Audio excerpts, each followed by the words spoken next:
You know our first guest from shows such as True Blood and movies like Arch Enemy, Zack Snyder's Justice League, and the Magic Mike franchise. He hosts Deal or No Deal Island, which airs Mondays on Jesus, on NBC. Is that what we're called? Is it now? Are they going with NBC? That's what it is? All right. I don't know if it's gonna stick. It's available the next day on Peacock. Let's take a look.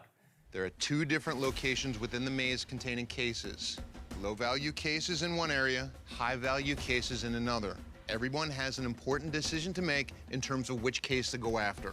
The high-value cases are the hardest to reach, which means going for one of those puts you at greater risk of finishing last. There are no more second chances. The last guest to emerge from the maze will be eliminated immediately. Wow. Please welcome back to the show, Joe Manganiello, everybody.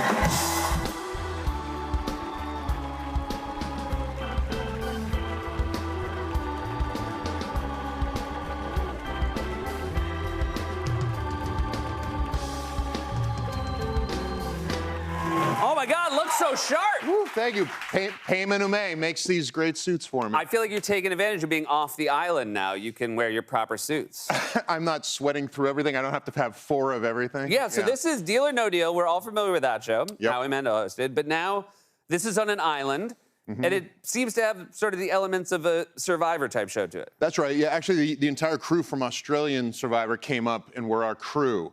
But the show is also run by a man named Matt Kunitz, who created Fear Factor. Okay. And then our story team is the all-star story team that did like 20 years of Big Brother. So it's a lot of the best of game shows and reality shows all put together on one island. All put together into one.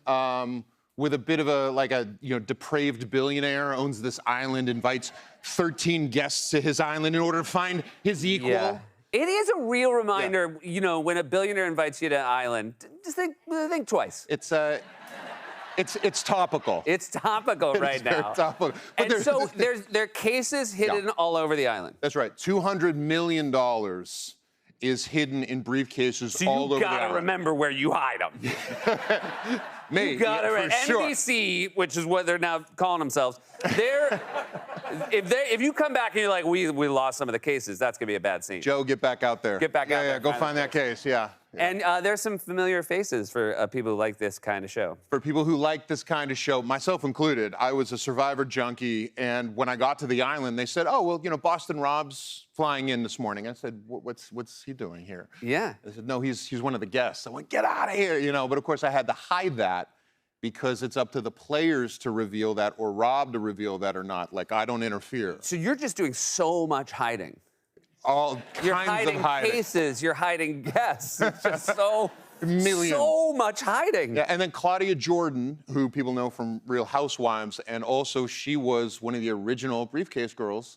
Oh, The really? original Get Deal or out of No town. Deal. So she's had the $1 million case a few times. She's seen so many deals go down. So the 2 of them being there put targets on their back immediately. Gotcha. So did you, was this something that you ever thought you would do, host a show like this? I had been offered hosting jobs before, but, you know, I come from that generation where it was TV or film. And then HBO happened, and it was like, oh, okay, you can do TV. Yeah. You know, and then it was like, well, you can only do commercials if they're in Japan. And then it was like, no. Now everybody's doing commercials in America. Yeah. And now, you know, for me, I mean, I watched Survivor like a junkie. Like when I was on set or in some foreign country, it's always me and the dog brushing my teeth watching Survivor episodes. Yeah. You know? And so when they called me and explained the job to me, it was basically like, do you want to be the next Jeff Probst? And I was like, of course I do. Are you kidding? You don't know who you're talking That's to. fantastic. So I was really excited to do this specifically. Obviously, we can tell from the clip, it is, you know, it's a beautiful island, but it's stressful for contestants on a show like this. Everybody wants to win. You know, money's at stake. Do you actually get to enjoy the island at all because you're not a contestant, or because you're sort of so involved with the production of the show, it's just a full-time I'm job? very, very involved with the production. I work 6-day weeks when I'm there, and on the 7th day, I'm usually like training, catching up, meeting with the story team, who hates who, getting all the tea, you know, who's teaming up with who, and You know, Do you feel like, if you continue to do this show, do you think you could clock faster Who Hates Who? Like, when you saw him, do you feel like now you'd be like, oh, yeah, you're going to hate? I'll tell you what, though, there were so many surprises. Yeah. Especially in the beginning, and not to give this away for anyone who hasn't binge watched it yet on Peacock, but like, there was a distinct villain over the first 4 episodes, and I could not believe who it was. I said, what do you mean? That sweet person is the villain? And they said, you don't have no idea what's going on in camp. So no matter what you think, you're going to be shocked at kind of the... I'd be so bad at this because I'm going to just say it. I would be like, I did come here to make friends. I feel like that's... That might be a good strategy, That might though. be a good strategy. So if you were going to do one of these reality shows, a competitor, do you think you'd be any good at it? I mean, I think I could win, for sure. Really? Yeah, I think I could win Survivor. Well, see, the trick about Survivor is I'd be really good at getting everyone things to eat, catching the animals, catching the fish, climbing the trees, winning the challenges. As soon as everyone merges and it's every person for themselves, they're going to go right after me. So I'd have to win immunity every time. Gotcha. But I will say I did stand there looking at our game thinking I would switch places with any of you right now. Like, I wanted to play. Oh, you wanted in? Oh, I wanted in. Excellent. Yeah. Yeah. Do you feel that way, like, when you watch sports? Because you were an athlete growing up. Do you still, you still think, like, I want in there? To a degree. I mean, it was interesting. I was at the airport recently, and this woman came over, and the waitress came over and said, you're a lot smaller than I thought. And I went, I'm 6'5", 250. How big what do you think? I was 6'8", 280? Yeah. I go, what? And she goes, well, I don't know. I guess the camera adds pounds. She goes, and my girlfriend said, he's bigger than most football players. And she said, well, not Travis Kelce. She goes, Travis Kelce's 6'5", 250. And it was like we got into this kind of standoff. It's so funny to go up to the biggest guy in the airport and be like, nah. You look Can I tell you something exciting about me, not to make you feel bad? You know what I get all the time? Taller than I thought you'd be. And you know why? How do you know why? Because I'm only sat on television. So people see me, they're like, look at you, there's a whole bottom half. Next season, I'm going to have, like, a wheelchair. Yeah. Or something. I think you should have a desk on the beach. I think that, like, that. Nobody does enough desks. You are eliminated. Yeah, exactly. And then just, like, stamp it. We have talked in the past, both, we share a couple things. Share a birthday. Oh, yeah. And we both huge Pittsburgh Steelers fans. Yeah. We go together. Look at that. Yes! Everybody like the draft? No. It's like the best draft That was in like years. a massively weird incredible. thing. They were so excited about the Steelers, and then they had no reaction to the first follow-up. I'm going to leave the questioning to you. Yeah, no, I was very happy with the draft. But I wanted to ask you this question. We've gone to games in Pittsburgh. Yep. And there's a thing sometimes when they go, hey, you're a sort of a fan, well-known fan. Terrible towel twirl. Have you done the terrible towel? I've done it a bunch. Yeah. I think you'd be so much better. So this is, you go out and you whip the towel around and this crowd goes crazy. I just want to say, I bet you're so much better at it than I was. I just think I don't, like, when I do this, I feel like people are like, he's not supposed to be doing that. All right. I bet you're just amazing. I bet want to, like, blow you up right now, but I usually do 2. You do 2 towels at once? Yeah. I said, can I do 2? And they were like, we don't think you got the arm strength. They're like, show us one first. And then, by the way, that was like 7 years ago. They've never asked again. So, hey, I can make a phone call. Oh, thank you so much. Thanks for being here, buddy. Congrats on the show. Thanks, Always a pleasure. You guys. Go Steelers. Go Steelers. Yeah. Joe Manganiello, everybody. Deal or No Deal Island. Mondays at 10 p.m. on NBC and is available the next day on Peacock. We'll be right back to Jonathan Lemire. Our next guest is a New York Times best-selling author, Politico's White House bureau chief, and the host of Way Too Early with Jonathan Lemire, which airs weekdays at 5 a.m. on MSNBC. Please welcome back to the show our friend, Jonathan Lemire.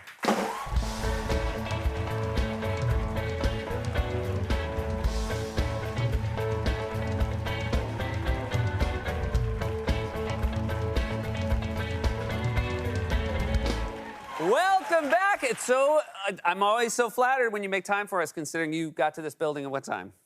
I walk in at about 4:30 every morning. 4:30 a.m. After my alarm goes off about 3:15, I splash some water on my face, try to consume some coffee, and then sail in, because at that hour, Seth, no traffic. No traffic. That's No the one traffic thing. whatsoever. It might sound bad, but no traffic. No traffic, so everything else. And then it's basically you have what ends up being about a 5-hour shift on TV, because you do your show, then you stick around for Morning Joe, And that is quite a gauntlet to run first thing in the morning to be on camera for ultimately, 5 hours. Yeah, my legs go numb about halfway through. Yeah, that makes sense. Yeah, my show is way too early. It's the way to sort of bring the comprehensive but succinct news of the day, get everyone started to know what they need to know as they head out the door.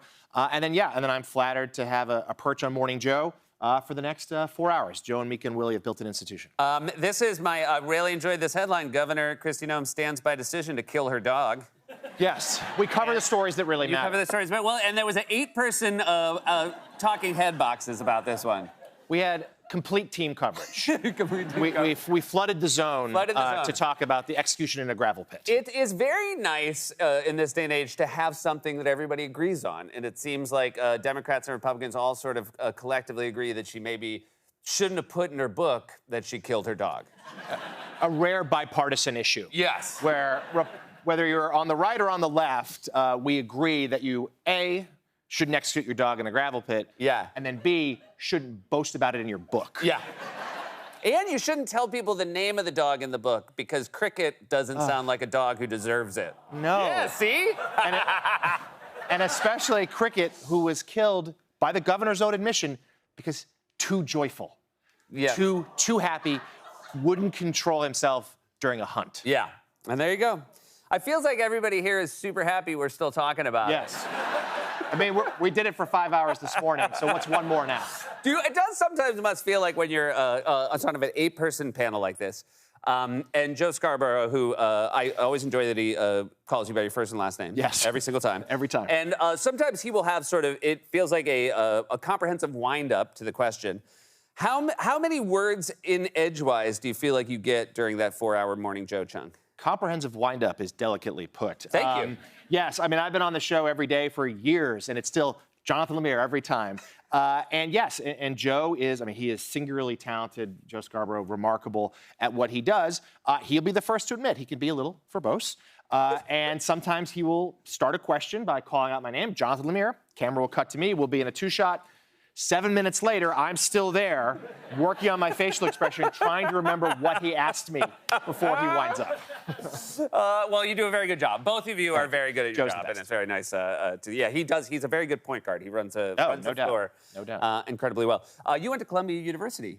I did. Columbia University in the news right now. Columbia University has I feel is very proud of their history of student protests. Would you say that's accurate, having gone there? No question. When I was a student there, the only things we protested were just how bad the football team was. But on a serious note, yes. I mean, during the Vietnam War, Columbia was sort of the epicenter of protests against that conflict. There have been a number of cases since, including an anti-apartheid protest in the 1980s. And we're seeing that again now. And certainly, let's be clear, there is a space for peaceful protest. And most of the students who are on campus are doing exactly that, protesting what they see in Gaza and doing it peacefully. But not everyone. And there are some outside agitators involved, too, and there's certainly no place for any kind of the hateful rhetoric and the violence that we've started to see. There's also, right now, there's a trial of a former president. You're aware. Yes, I've heard. What has been, I mean, it's obviously shocking that's happening, but, we're at the beginning of week 3. What have you been most shocked by? Or if there's anything specific? What I am most shocked by is that, first of all, this is history. It's the first time a former president has stood criminal trial, and yet that's not enough to keep him awake. Yeah. Because he is falling asleep on a daily basis inside that courtroom. And today he was held in contempt. Yes. Now it was 9 counts of contempt. Well, hold on. Yes, but he was before they get too excited. Do you want to tell him the total charges he was? So it was 9 counts of contempt for social media posts that were deemed to have violated the gag order. Each count drew a fine of $1,000. And Donald Trump may not be as rich as he claims to be, but he can still afford that. That's a Judge Dr. Evil, I think, was who Precisely. fined him $1,000. What is noteworthy, though, is that the judge, and there's another hearing about other possible gag order violations later this week, he has said the penalties could be escalatory, and he's not ruling out even a night or 2 in jail, but we're a long way from that. Yeah. So do you think that you have to lay down this base coat if you are going to escalate? You have to especially because, I mean, it goes without saying that Donald Trump is going to attack the judge anytime he makes a ruling against him. So do you just want to say, look, I'm being reasonable now. $1,000, a $9,000 fine, that is reasonable. We all know that's reasonable, but I also want to let you know that, I have to draw the line somewhere. Yeah, I think that's exactly right. And we've had legal experts on the shows who have said that it's important for the judge to establish, like, look, we are going to treat you like any other defendant. We would have find another defendant. We're going to do that with you as well, and hope that he gets the message. If past his prologue, he won't. Yes. Donald Trump, back in the day, you obviously, I think anybody who lives in the city has experience with him, especially with being a reporter. He actually tried or I believe he thought he was trying to help you out. Yes, and I cover this story in my book. So I was a reporter at the New York Daily News. I was one of the tabloid papers here in the city. I was an intern. It was the summer of 2001, and I was sent to get a quote from Trump. He'd appeared at some random event. It didn't really matter, but we wanted to ask him about something else. So I dutifully went, and there was a scrum afterward at the end of the event, and he took a few questions, and I was in the middle of asking whatever it was that I needed, and he looked at me. I suddenly realized he looked at me, and he looked next to me, and he was like, "Hey," and he pointed at me. And he pointed to the young female reporter next to me and was like, "Hey, are you two together?" And I looked at her, a woman I had never seen before in my life, and I was like, "No, we're most certainly not." And he paused and went, "Oh, well, you both have red hair, so I just assumed you guys were together." Now, at that moment, I'm 21 years old. This is one of my first assignments. I'm an intern. I just started out. And my thought was, does Donald Trump think couples come color-coded? And even then, I was like, wouldn't it make more sense if we were brother-sister, if we both had red hair? So, but I don't... See, that's it. He threw you off your game. I didn't voice that. Yeah, he got away with it. And then the news conference mercifully wraps up. And then afterwards, he beckons me over. The other woman, thankfully, had left. And he was like, "You guys, really, you aren't together?" I was like, "No." He's like, "But would you want to be? I can make that happen." Now... the follow-ups to this are, first of all, I never saw that woman again in my life. Yeah. Let me say hi to my wife right now. Yeah. And secondly, I did not take Donald Trump up on his matchmaking ability, which may be why, a couple decades later, he called me a sleazebag and later the most boring man on television. Yeah. He held a grudge. He held a grudge. Absolutely. He's like, I tried to get two redheads together, and this guy drove a wedge between true love. Yeah. So, I mean, I have had exactly 0 second thoughts about that decision. Yeah, I think that's right. But it's, now a good story to tell on a talk show. Hey, thanks so much for being here. It's always a pleasure. My pleasure. That's Jonathan Lemire. Way Too Early with Jonathan Lemire airs weekdays at 5 a.m. on MSNBC. We'll be right back with Zarna Garg. Our next guest is a very funny comedian who'll be performing at the Netflix Is a Joke Fest in Los Angeles, May 6th through May 8th. She's also the host of the Zarna Garg Family Podcast. Please welcome to the show, Zarna Garg, everybody.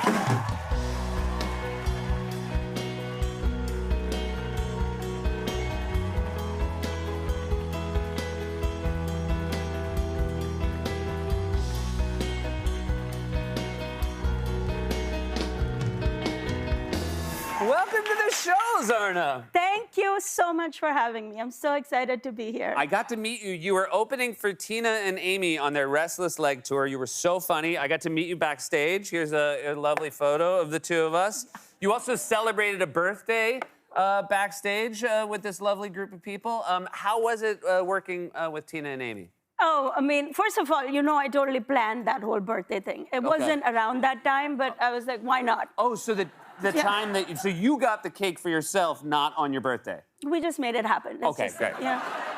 So, but Tina and Amy, great, amazing. They're the OGs of comedy. It was so fun working with them. They're so warm and inviting. But here's the thing, like a lot of times we would hang out backstage and I kind of had to pretend like I knew what I was talking about. Because I didn't grow up watching SNL. Sure. Like, Saturday nights were for studying. I mean, I'm Indian. We don't believe in fun. Right. It's not what we do. So they would turn to me and say things like, Steve, right? And I would be like, Steve, my son's chess tutor? Steve Jobs? Stephen Hawking?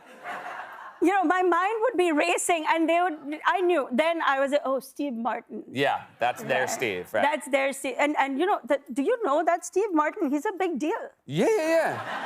Yeah. Well, that's good. You I know that learned. now. Yeah, I do. We both do podcasts with our family. I do it with my brother, but you do the whole family. Yes. How does your family feel about being on a podcast? And in general, the way you tell a lot of jokes about your family. Well, here's the thing. I realized one day, I was like, why am I the only one working? Yeah. Do you know what I mean? I was like, put them to work. Yeah. And they're a good-looking bunch. Wouldn't you say? They are a good, they're they're very handsome family. I was like, Yeah. put all those cheekbones to work. Yeah. And they say when you're good looking, do a podcast. How does your husband feel about you talking about Listen, what we've learned is that the world loves listening to us, watching us bicker, talk about all our family problems. We kind of talk about things that are secret in our community, like my husband losing his job, or my guilt at being a working mom, which I don't really have it, but for the podcast. Yeah. You have to pretend. It's like something, you know how it goes. Yeah. Yeah. But they love it. The kids love it. Everybody seems to enjoy it. And I love your podcast. Oh, thank you. I love it. I mean, we don't really take vacations. Uh-huh. Because, again, we're Indian. Okay. But we understand. You're a white person, so. Thank you. We love watching, You love hearing about our travel. Yeah. Yeah, that's so sweet of you. Sometimes I steal the stories also. Sometimes gotcha. I'll Do pretend. you feel like you're, sometimes maybe listening to your podcast, it feels like maybe you're not outwardly affectionate to your husband. Do you feel like that's accurate? Oh, well, we just celebrated 25 years being together. Congratulations. Right? Thank you. See, this is why I love my American audience. Because here in America, if you're not divorced, you're a hero. If I had said the same thing back home in India, I've been married 25 years, they would have been like, what do you want, a participation trophy? But I've never said I love you to my husband. That's not something we do. I'm not to him anyway. Yeah. That came out wrong. Maybe to the kids, maybe someday. Okay, one day. One day. If they earn it. Yeah, I mean, the big secret to the success of my marriage is that we don't communicate. No, really, all my friends who like to communicate, they're all communicating with their divorce lawyers. So we keep it very Do simple. you show, is there any way you show affection to your husband? Yes, of course. I mean, just because I don't say I love you, because, in America, everywhere you go, I love you. Uber driver, I love you. Yeah. Dwayne Reed guy gives you a bag, I really love you. Like, relax. I don't say it, but I show him my love. Oh, that's sweet. I check all his emails for him. No, I replace all his loser friends with my friends. That's so sweet. And just for your audience today, I'm gonna give you a pro-grade tip. Pro-grade. Yeah, it's pro-grade because I've researched this. Okay. Nothing naughty is happening over email anymore. Really? Yes, all of it has moved to LinkedIn DMs. No. That's where the shady stuff is happening? Yes, and how do I know this? One day, my husband fell asleep with his laptop open. Now, first of all, if it's already open, then it's not my fault if I see something. Right. Right? Absolutely. And I was just cleaning it, wiping it clean, making it nice for him. Okay. And his link, yeah. And his LinkedIn DMs popped up. Okay. And there was a message. What did it say? From one of his work colleagues, Anjali. Okay. She's like, hey, Shalabh, congrats on the new job. We should catch up. I said, let me just take care of this for him. And I just wrote her back. I said, no need to catch up. He's dead. So sweet. You are sweet. We have something in common in our acts. We both, and I should note, I'm a big fan of my mother-in-law, but I have told a few stories about her. You've told a few about yours. How is that met? How is that embraced in Indian culture? Well, the truth is that when I first started doing comedy, I didn't tell her I was doing it. Okay. But her bitchy friends follow me on social media and they run and go report me to her. Oh, no. So she called me and she goes, is it true you make jokes about me? I was like, kind of, downplaying. Sure, sure. And then she's like, you make money doing this? I said, sort of. And then she got really quiet. So I got nervous. I was like, are you upset with me? Do you want me to stop? And she said, if it makes money, you tell people that your father-in-law has only one testicle.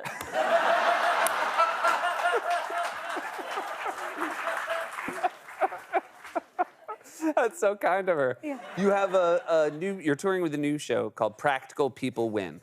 Yes. Tell us I mean, that seems like it's explaining itself, but what's the idea behind it? Well, first of all, thank you for bringing it up. I was so not prepared to talk about this.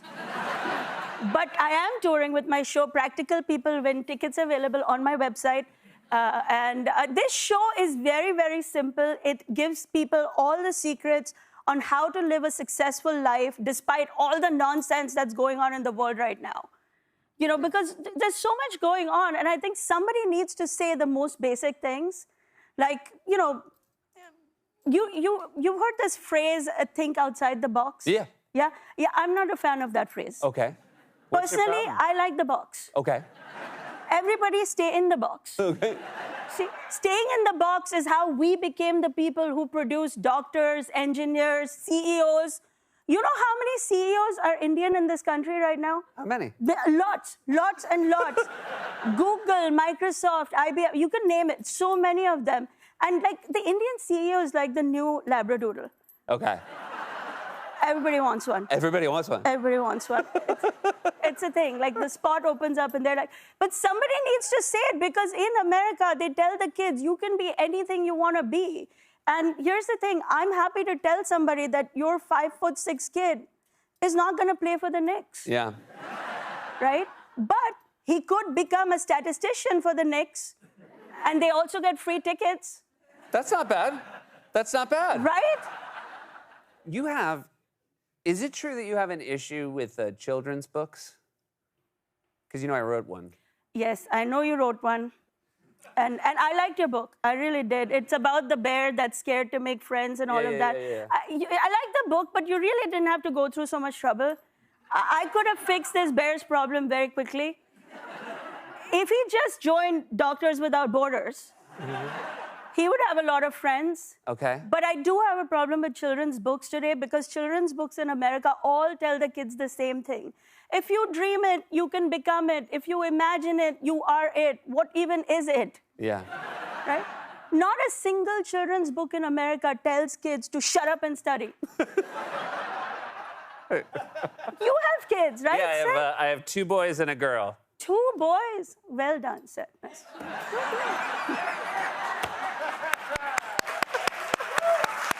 Hey.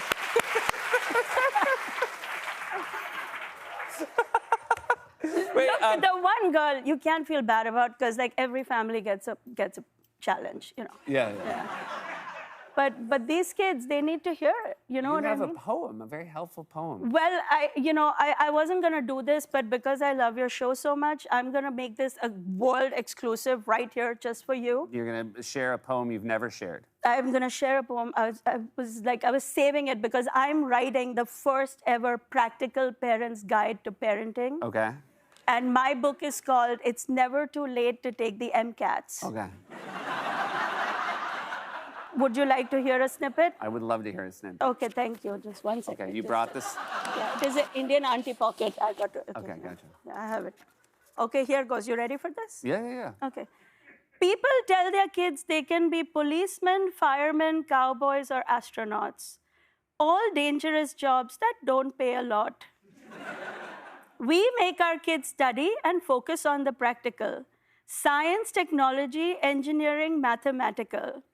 Dreams of going to Mars won't get them a scholarship. But you know what will? Designing that rocket ship.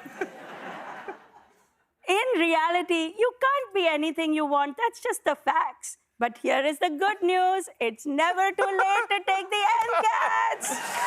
Thank you, Zarna Garg, everyone. For tickets to her tour, go to zarnagarg.com. We'll be right back with more Late Night.